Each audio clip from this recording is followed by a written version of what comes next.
अस्सलामुअलैकुम students, welcome to chemistry सीखो। D and F block element की ये 5th वीडियो है और इस वीडियो में हम लोग डिस्कस करेंगे melting points and boiling point of D block के बारे में। क्योंकि हमने शुरू में आपको बताया था कि इस चैप्टर को हम लोग 2 पार्ट में बांट के चलेंगे, जिसमें हम लोग डी ब्लॉक पहले खत्म करेंगे, देन उसके बाद हम लोग एफ ब्लॉक पढ़ेंगे। तो यहाँ पर हम लोग डी ब्लॉक में जितने भी एलिमेंट्स आते हैं, बेसिकली ट्रांजिशन एलिमेंट्स जितने भी आते हैं, उनके मेल्टिंग पॉइंट और बॉइलिंग पॉइंट के बारे में डिस्कस करेंगे। तो वीडियो को आप एंड तक देखिएगा ताकि आपको सारी बातें समझ में आ सके। साथ ही साथ आप नोट्स बनाते चलिएगा ताकि आपको रिवाइज करने में आसानी हो। तो चलिए शुरू करते हैं हम लोग melting point and boiling point. तो मेल्टिंग पॉइंट जैसा कि आप जानते हैं, the temperature at which anything melts, and boiling point the temperature at which anything boils. उसके अलावा और भी डेफिनेशंस होती है, जैसे किसी का वेपर प्रेशर एटमॉस्फेरिक प्रेशर के बराबर जिस टेम्परेचर पर होता है उसको हम लोग बॉइलिंग पॉइंट कहते हैं। ये सब बेसिक बातें आप 9th में जानते हैं। तो हम सीधे पॉइंट पर आते हैं कि डी ब्लॉक के एलिमेंट्स की मेल्टिंग पॉइंट और बॉइलिंग पॉइंट क्या होती है। ठीक है, देखिए एक जनरल जो ऑब्जर्वेशन देखी गई है, नोटिस की गई है, वो ये है कि इनकी जो मेल्टिंग पॉइंट और बॉइलिंग पॉइंट होती है वो एक्सट्रीमली हाई होती है।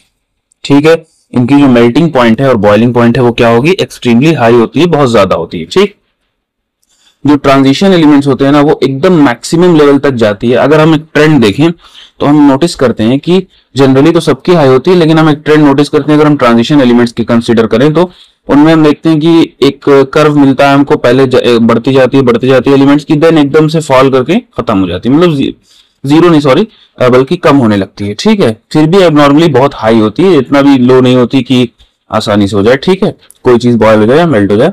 तो एक कुछ ऐसा करके पैटर्न समझ लीजिए, जैसे ये शेप, एक पहाड़ जैसा शेप हमको देखने को मिलता है। ठीक, अगर मैं कहूं कि इधर मेल्टिंग पॉइंट है तो इधर मैं मान लेता हूं कि मेटल, जेड से मैं एटॉमिक नंबर दिखा रहा हूं, ये बेसिकली इसको मान लीजिए कि ये मेटल है। तो शुरू में इंक्रीज करेगी एक पीक पर पहुंचने के बाद फिर अगेन वापस आती है। तो ये फॉलो होता है हमारा ट्रांजिशन एलिमेंट्स में। ठीक है, अब इसमें थोड़ा सा कुछ चीजें आती हैं जिनको आपको समझना है। पहले तो ये इतनी ज्यादा हाई क्यों होती है, तो इतनी ज्यादा हाई होने की वजह यह है कि यहाँ पर इलेक्ट्रॉन जो है बहुत ही ज्यादा टाइटली न्यूक्लियस से बॉन्डेड रहते हैं और डीलोकलाइजेशन पॉसिबल नहीं होता, बहुत कम होती है। ठीक है, इसलिए क्या होता है, इनकी जो मेल्टिंग पॉइंट बहुत ज्यादा हाई हो जाती है। उसके अलावा एक और बहुत ही इंपॉर्टेंट रीजन है जिस पर क्वेश्चंस भी आते हैं, इनके पास ना एंथैल्पी ऑफ एटमाइजेशन बहुत ज्यादा होता है। ठीक है, एंथैल्पी ऑफ एटमाइजेशन बहुत हाई होता है।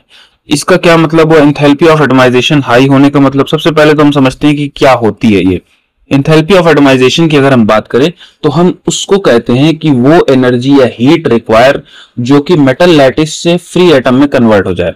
ठीक है, आपको पता है सॉलिड फॉर्म में पाए जाते हैं ज्यादातर मेटल्स, तो उनका एक लैटिस होता है, उससे जो उसके एलिमेंट्स हैं या उसके जो एटम्स हैं वो सेपरेट आउट हो जाए, उसमें जो एनर्जी रिक्वायर्ड होती है उसको बोलते हैं enthalpy of atomisation. Last year इसके क्वेश्चंस आए भी हैं, तो इसको काफी समझ लीजिएगा इस बात को कि एंथैल्पी ऑफ एटमाइजेशन जो होता है वो एक्सट्रीमली हाई होता है। इस वजह से इनकी मेल्टिंग पॉइंट बहुत ज्यादा होती है। जैसे मैं 3D सीरीज का एग्जांपल लेके चलूं तो हमारे पास 3D सीरीज में हमने पढ़ रखा है, कुछ एलिमेंट्स होते हैं जैसे कि स्कैंडियम होता है, देन टाइटेनियम होता है, देन वेनेडियम। उसके बाद फिर हम बात करें तो क्रोमियम, मैंगनीज, आयरन, कोबाल्ट, निकल, कॉपर एंड देन जिंक।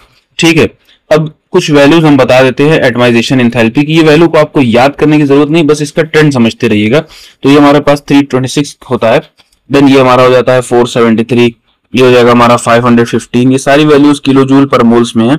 ये 397, मैंगनीज का 281, देन आयरन की बात करें तो 416। ठीक है, कोबाल्ट की बात करें तो 425 और निकल की बात करें तो 430, कॉपर की बात करें तो 339 और जिंक की बात करें तो 126। अब जरा आप ध्यान से नोटिस करिए तो देखिए इनिशियली जो है हमारे पास इधर से इधर जा रहे हैं, तो हमारे पास क्या हो रही है, बढ़ रही थी।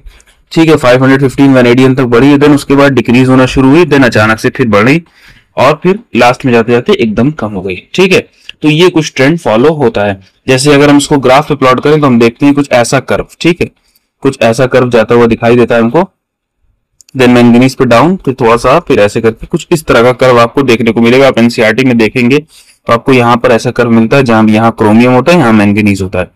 ठीक है, कुछ इस तरह का आपको कर्व देखने को मिलेगा, जिधर इधर मेल्टिंग पॉइंट प्लॉट होती है और इधर क्या प्लॉट होता है, इधर मेटल्स होते हैं।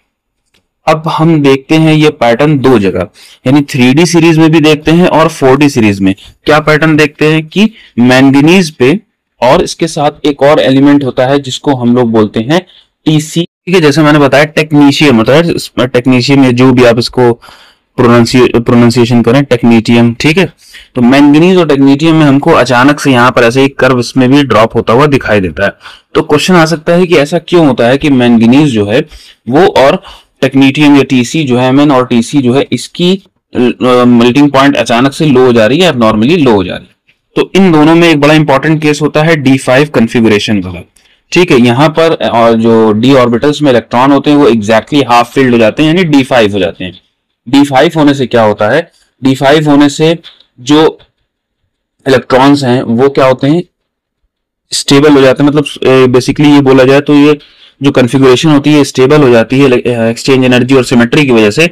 और साथ ही साथ इसकी जो D5 कन्फिगुरेशन है, ऐसे केस में डीलोकलाइजेशन एकदम कम हो जाता है, लेस हो जाता है। और जो मेटालिक बॉन्ड होता है वो प्रीसीडिंग एलिमेंट से वीकर हो जाता है। ठीक है, यानी इसके पहले वाले जो एलिमेंट्स हैं उनसे वीक हो जाता है, इसलिए हमको ये ड्रॉप देखने को मिलता है।